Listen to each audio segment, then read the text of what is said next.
Hey there, it's David Cinelli here, Realtor with Royal LePage Signature with the DC team. We got Ariana and Elise. Guys, where are we right now? We're in front of Gatto, one of our favorites. We've eaten here quite a bit throughout the summer.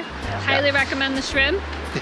Yeah, so we're doing the 12 Shops of Bloor West Village, and this is by far one of our favorite restaurants. I mean, this is our go-to. And every time we're here, what do you usually get? Like, we get pizza, shrimp, salad. We've tried a lot of the appetizers. We usually get a bunch of different things so we can share. Yeah, the wood oven pizzas are great. I like the gnocchi. Yeah. So this is the only location that they have. It's not one of the chains. So as you see, it's called Gatto, located at 2312 Bloor Street West.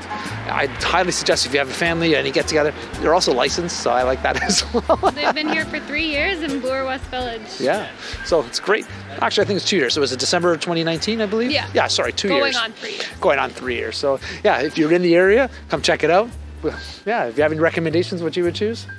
Yeah, well, I recommend that you eat at a time where you can relax afterwards because usually if we eat this for lunch, then we're a little bit slow for the rest of the day. Unproductive the rest of the day. So come check it out and tell them we sent you.